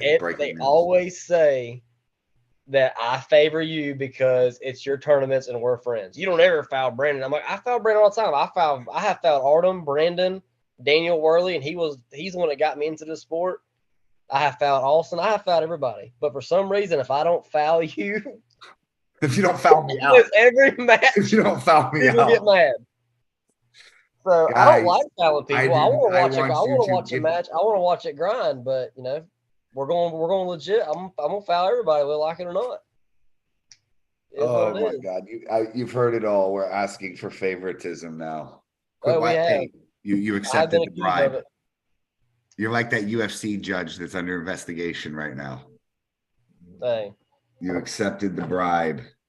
Nah, it's it's gonna be a good one. I imagine we're gonna max out the 16 spots. Hey guys, if you know anyone that wants to be a ref and you're in the live chat or somewhere, tag your boy. Ford Canary, where are you at? He wasn't at States. Huh? He didn't come to States this year. Yeah, he was probably partying with 3 strippers or something, knowing him. That's my dude. I know, he's a wild dude. Right, the hand said I would foul my grandma out on a 2-2 match. That's my type of guy. That's Chance Shaw. If Chance's grandma showed up 0.1 pounds over, he would have sent her to the sauna. Heart problems. Well, all I got to say, if I show up at like 176.3 and Chance says get naked, we're going to the bathroom and he is going to see me naked because damn, I'm making 176. That's it. That's all there is to it. Which I normally float around like 174 and stuff. It's Christmas time. I've been eating like shit, but me and Ashley are both fixing to get everything cleaned up and start eating right and getting healthy again. So I'll be floating around 170 probably. Chad Britton said, if I was a ref, I would grab a full stack of red cards when Brandon came to the table. See? That's bullshit. Who is going to be the first guy to get a red card all season? Is that going to happen? Do we have a guy crazy enough that we have to? I'm not going to say names, but I think you know who I think it is. Okay, fair enough. I have a few ideas. Somebody likes getting real loud at the table. Yeah, well, I think you have to be it has to be a pretty crazy situation to warrant something where there's a red card. What I think is the valuable one is the yellow card, the warning. Yeah. Most people are going to realize, oh shit, it's going to either be my wallet or my arm wrestling experience if I keep acting foolish. Now, let me ask you this. Is that going to, like, when you talk about commentating and the yellow cards and the red cards and all that, is that going to be for super matches as well or just for as the tournament gets ranked? People get hyped up on super matches, but as far as smacking the table and yelling and all that stuff, are we going to implement that with the supers as well or just? Well, I don't care. Here's the thing is I don't care about people being hyped up, slapping the table. What we're going to care about so much is poor sportsmanship. Yeah. And carrying on after you lost. Because here's one of the things that sucks with arm wrestling is when the guy loses, but he won't shut the fuck up in the back and he just keeps going on and on about how he was robbed. Yeah. And that's fine. That happens. I've been robbed on average 2 times at every tournament I've ever been to. Especially when I'm reffing. They're both my losses. Go figure. But I think the worst time you've ever been robbed that I've seen was when we drove 12 hours to Mississippi for you to go 0-2 on fouls. And I had those matches, I think. I had Ryan Commodale and someone else set up pretty good. The thing is, I went 0-2 right-handed on fouls. Yeah, but I couldn't have beat Mosier anyways. So it wouldn't have mattered. I would have been fighting for I thought I was fighting for second or third in that class. Yeah. I think when we got there and we seen that you and Mosier were in the same class, you're like, okay, I'm gonna get second to Mosier, and then you went 0-2 on fouls. You're like, let's go back to Florida. The sad part is I was on fire that day. I felt great left-handed. You did really good left. That was a tough tournament, dude. I seen Matt Mask show up and get walked. Yeah. And he's a savage, but I mean, I'm telling you, I think he entered 242s and supers and he was getting smoked. Well, he lost his super match to Wayne Withers and then got smoked through the whole tournament.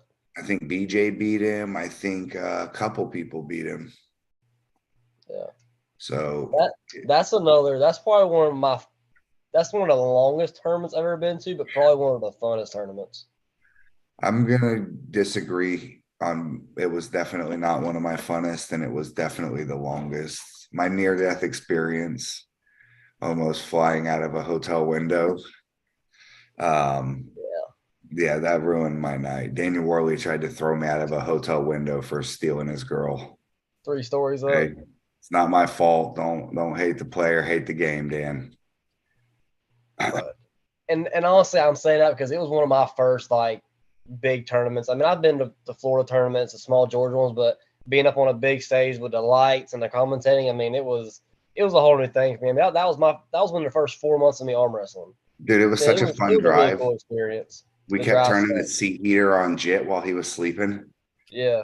He's like waking up thinking he's having a stroke. Yeah, for everybody on here, just so y'all know, I stole my mom's Traverse. It had me, Daniel, JP, Artem, and Brandon all stacked in this little SUV, and I drove the whole way there and the whole way back with these goons. Straight through to Mississippi. Tell me I'm not a good friend.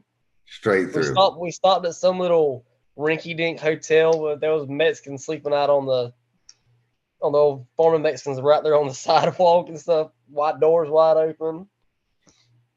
But it was fun. Like I said, it was a fun tournament for me because I was with all y'all. I was still new to the game. Josh and Justin. Tony Bishop tried to fight Daniel Mosier. I mean, it was. Oh man, hey, hold on. Let's talk about that. Yeah. People don't know about this story. This is a gem. I'm giving you. This is a disclaimer. Everything I'm saying very well may be a lie, depending who you ask. But this is my firsthand account as I seen it.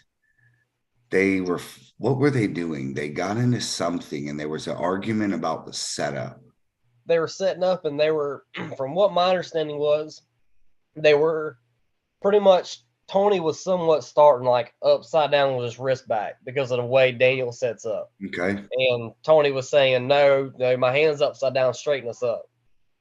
And yeah, so I think it was the type of scenario where Mosier was taking too much, and then I think Tony was probably out strength. Yeah. Which was causing him to be a bit aggressive because, it probably felt like an impossible hill to climb. But at some point, they start snapping on each other. And I seen Tony Bishop come unglued, and I don't remember if he pointed at him or he did something. He pointed at him. But Dan Mosier went from bright orange to whiter than Trent looks right now. Yeah, 100%. I mean, dude, he looked like I've never seen anybody, and this is no knock on Dan Mosier. He's a nice enough guy, but dude, he went pale, and there was a complete change of tune right there. I thought the shit was about to pop off when I seen Tony getting crunk. And I'll be completely honest with you. A lot of people don't know the whole background with Tony, Justin, and Josh. They all think they're brothers. Tony's the dad. So anybody that don't know that, Tony is the father. He doesn't give a shit about nothing. He's going to speak his mind. If you want to fight, he's going to fight you. Dude, and then you have Josh and Justin Bishop standing behind him.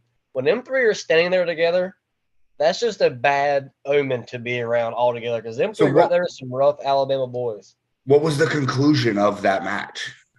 I want to say Daniel won because Daniel pinned him, and Tony, was upset about it, and all that stuff went down. Oh, this was the finals. I forget. This is the finals. It was either going into the semifinals or the finals. But I know Daniel I was already out of the tournament. I remember now. And believe it or not, Josh was ready to throw hands. Me, Josh, and Daniel have been drinking since 8 a.m. So Josh was ready to throw hands. He's been chugging Budweisers all day. Justin luckily wasn't drunk because he was commentating and doing other stuff. So Justin's the one that actually come in there and got between Daniel and Tony and kind of calmed everything down. or it was fixing to get down on that stage. Listen, dude, I seen the worst robbery I've ever seen in my life at that tournament. I've never seen robbery worse than this in all of arm wrestling. I watched. Do you know the little dude Billy Boo? Yeah, Billy Boo from Texas. I think he's from Texas. Yeah, I think that he rolls with Mosier at some You level. thought his and RJ's match? Yeah, so I watch him beat RJ Molinaire from Swamp People. He beats him fair and square. It's a fucking. I was videoing that match. Yeah, RJ is fouling like crazy. Billy might have popped a little bit, but regardless, it was a match they should have continued. So the match continues. Billy Boo ends up winning the damn match. They announce him as the winner. They give him his damn golden bulldog. Yep. Okay, as this happens, RJ's son gets on the thing, and they take over the stage and basically say, no, we've rewatched the video. There was a foul. Yep. There should have been a restart in the match, and we aren't leaving the stage until you restart the match. Yep. So at this point, I can't believe this is how I'm telling the kid Billy to just leave. Just walk out right now. You don't have to repoll. They've already called you as the winner and had an award ceremony. This shit is a wrap, kid. And next thing I know, they're pressuring him back to the stage, and they have him run up there, and they run it again, and he loses. And then they announce him as second place, and they rob the kid of his first place, Mississippi State. It was garbage, pure dog shit, bro. Yep. And I mean, after that, I kind of left a bad taste in my mouth. I get it's all competition, but that was highway robbery. It was an exciting tournament when I think about it now. There was a lot of things that happened that day. Yeah, I almost died. There was a robbery and almost an attempted murder, 2 attempted murders. Yeah, for sure. But all in all, it was a good time. And then there was this fucking guy next door that owned a smoke shop that was over there. Like, did you see that crazy dude? The one that was sending everybody weed? Yeah, it wasn't even weed. It was like he was like handing everybody some CBD shit. It was like fake artificial shit. Yeah, so it just looks like he's walking around like just handing people bags of weed all in here.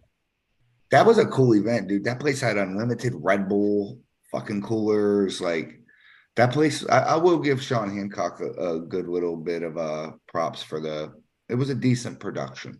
Yeah, he puts on, I mean, for it being at Brewski's, he puts on a pretty good tournament there. 10-hour tournament's garbage, though. I don't care. It looked good, but man, we have to get away from 10-hour tournaments. And I think it was really long for us because we literally got in the vehicle at 6 p.m. the day before, drove all the way there, had to be at weigh-ins by 8. Like, we literally got an hour and a half of sleep that night. Like, we took a nap, and then we were up for another 12 hours of a tournament. So, I mean, it was just, we were over it. I was over it by, I don't know, probably a 220 pros. I'm like, I'm just ready to go home. Like, give me my third place medal and me go home. Like, I'm good. I'm out. Fucking Daniel and Artem come back with bulldogs. I come back with a little third place trophy about this big for amateurs. I came back with 2 goose eggs. Nothing but a sore pride. Yeah, but it happens.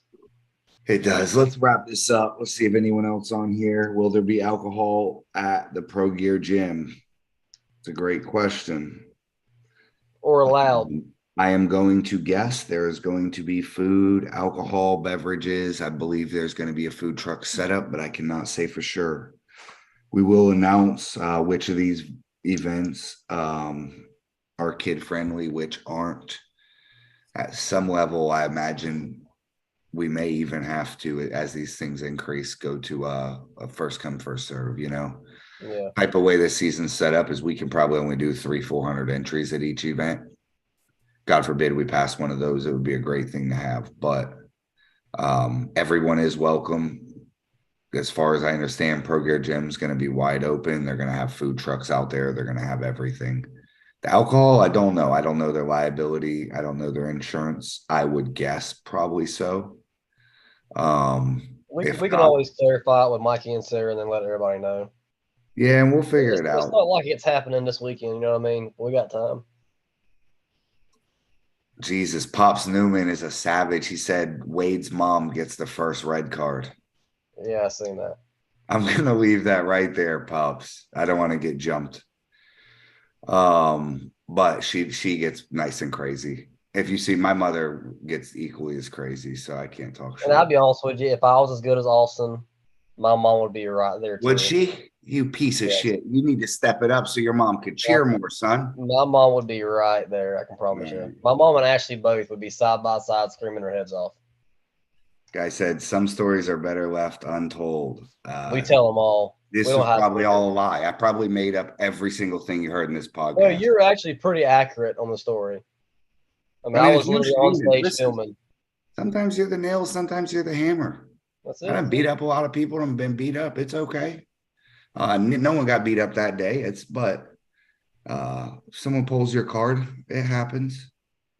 That day, Tony Bishop was pulling the cards. I love Tony though. Dude, don't give a shit. How good is Mosier's pickled eggs and his hot sauce and stuff? They sound the nastiest sounding flavors, but every single person's like, I need that duck flavored pear sauce. Like I've never had it, but from seeing posts on Facebook, apparently everybody loves it. I'm not a big hot sauce person or especially quail eggs. That things are freaking disgusting. I've worked on a quail plantation. I don't give a shit about quail. A quail plantation. Yeah, I was a hunting guide for 7 years. I used to guide quail hunts, deer hunts. You told me about this. This fucking guy. I'm gonna tell y'all a story about the first time I ever met Trent. Or actually, I think it's the second time I met him. I met you one time at a tournament. At Daniel's house, and you and JP were arguing. Yeah, and so the second time I meet Trent, he says this to me. It's tripping me out. This is the most redneck guy I've ever met in my life at the time. He's like, you want to know how to kill a bear? I'm like, you fucking right, I do. You kidding? Something got brought up about bears. So he's like, who it was? Somebody brought up about bears. You take a sponge, you wrap it in rubber bands, and then you soak that motherfucker in bacon grease. When he eats it, his stomach acid pops the rubber band, the sponge kills. It's like the most horrific death I've ever imagined. I'm literally, while he's telling me this, I'm recording it to send to FEMA. Or not FEMA, to the fucking animal control. In case the FBI was watching, though I have never personally done it. An old timer told me that's what they used to do back in the day when they used to get the garbage cans. Apparently, I've personally never done it. From a friend. But an old timer told us what they used to do back in the day. Imagine you meet a guy and that's the first story he ever tells you. Imagine what your relationship with him. Hey, and you know what? You know what? You probably yourself, this little motherfucker's crazy as hell. I certainly wasn't eating anything you gave me all weekend. I was like, oh hell. I'm gonna make sure I stay. It looks like a Hershey Kiss. Well, a little bit of Timbit in there and take care of it. You want to know how to kill a bear? Has anyone ever said no to that fucking question in a car with 5 dudes? And you know me, of all people, I'm like, yes. Everybody else is like, he's gonna listen to it. Yeah, dude, it's out of control. Does Trent know what telephoning is? I got a telephone. Yeah, so I would say no. Do you want to share with us right the hand what telephoning is? Do you know what telephoning is? I don't know what telephoning is. He's probably making some shit. Chris is actually a very, very intelligent person because he was using words the other day on the podcast. I had no idea what the fuck they meant, but I wasn't going to ask him. How do you know he knew what they meant? Because he fucking used them pretty good. Yes, okay, yes, I know exactly what you're talking about. I'm not gonna talk about it on here, but yes, I know what he's talking about. Is it illegal? A little bit. Is it illegal? A little bit. For fishing. Okay. He says you take a battery and you shock the water and all the catfish come up. That don't sound illegal. It's also called monkey fishing. Okay. I would fish like that. I just want you guys to know I'm that type of fisherman. Go ahead. Hey, wildlife officer, come find me. Yeah, down here they call it monkey fishing. Look at Trent. Look how nervous Trent looks to talk about any hunting violations. His house is full of untagged animals and shit. No, it's not. You're looking around like we can see. I'm like, shit. All my stuff has been legal. You never poached in your life? Nope. Okay. I didn't have to. I had a farm. I had unlimited. What does that mean? You had a farm? You shoot farm animals when you want to hunt? No, we on the hunting farm, we got doe tags, we got night tags. If we want to go shoot deer at night, we got tags from FWC to go do it all legally. Spotlight tags. Yep. Okay. And I'm right here next to Hastings, so all my friends' families own farms, so we used to get tags and go out and shoot them at night. It's all legal. Trent's So the only guy that to issue do a illegal spotlight shit. tag to in all of Florida. I never had to do anything illegal. I had friends that can make it legal for me. Okay. Trent don't do his poaching. Austin Wade Yeah. does. Check Wade's fridge. It's full of illegal deer meat. I heard people used to eat manatees. You heard this? No. They say it's like the same cuts like beef. I mean, There used to be these They swamp say that, restaurants. I mean they say it's a sea cow. They call them sea cows, so I mean they could be. I was like, I got a friend that's in South Carolina, and they eat them sandhill cranes. They said it's the best meat you ever eat in your life. Man, I think of that every time one gets in the way of my car. They up in Texas. I don't know if you ever watched YouTube videos of it. They shoot them like migratory birds there. They come in about hundreds, and they shoot them with 12 gauges, and dogs go out there and pick them up. They call them ribeyes in the sky. They say How it's the best meat how you much ever- would a dead sandhill crane go for if one were to have one? What do you mean? Like to sell it? Yeah, what's How the much jail time you're gonna get caught with? Because like 15 to 20 years you get caught with one. 15 to 20 years? A federal offense. You better eat that motherfucker Yeah. so fast. I know some guys on my old job site could have that bird gone, just bones, 3 Well, minutes. see, the reason Florida's like that is because they mate for life. So once you kill one, the other one will never find a mate. So if you kill one, you got to kill both of them. Nah, I'm gonna kill both. I'm gonna kill both. I'll keep it fair. I'm gonna take them both out. I'll eat two if they're hanging out together. I don't leave no witnesses. You gotta let him tell the other sandhill cranes I'm taking motherfuckers out. $500, right? The hand said. Okay. Trent Johns may have your connect. Yeah, I have heard that those are good eating though. I always thought it was a meme though. People are sharing. No, I know people that have personally eaten them, and they say they're amazing. I believe it. All right, man. We're gonna wrap this up. Who should we have on next, Trent? Who haven't we had on yet that won Florida States? We need to get some more of them guys back on here. We need to get all the Russian guys on and just have Artem No, translate. because I like them dudes, but I can't understand them. Understand a word. There's so many Andres, I get them all confused. You know who we Not need? being mean, I love you guys, but there's like 4 Andres. We need that little guy that's busting everyone's ass with the huge Dude. arms. Dude, People need to know about him. dude's a beast. He's a beast. He's about 3 or 4 feet tall with arms like Chad Silver's and pulls 154s and just smokes everybody. This Russian Dude's got 18-inch arms. absolute animal. Absolute animal. Walks with the he has his crutches and stuff. I asked him, what do you pull, an amateur? He said no. I want to pull pro. But you know, like things like that, and I love having that stuff in our sport because it shows that anybody can do it. So it's like, you know what? This guy's got a disability that doesn't stop him. He comes up here and pulls with some of the best guys in the state and whoops most of them. Like anybody can do this. They put their heart. He hasn't. I've been watching. He hasn't went 0-2 at any tournaments. No, he hasn't. So he putting the ass whooping on, dude. Yeah, we need to get some more crazy people. We need John Dabo, Crab Bandit, and the definitely need to get Chris and John Dabo on here together. I just want to sit back and watch that one. What if we get Ron Bath and John Dabo on here?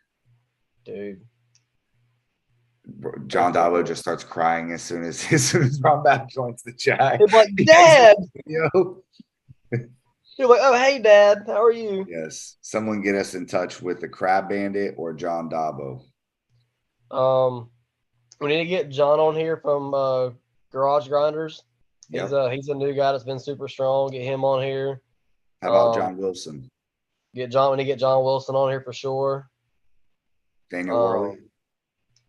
I don't know if Daniel will get on here or not, but we can try him and Carl because I like kind of see what they got going on if we can get a little bit of insight from them. Yeah, it'll be good stuff. Guys, subscribe to the channel if you haven't. We're at 74 subscribers. That's like 1 million to us. We need to get to about 400. We need to get Brian on here. Get who? Get Brian. Yeah, Matillo. Brian Matillo's part of the FAL Hangout chat, so he should be joining.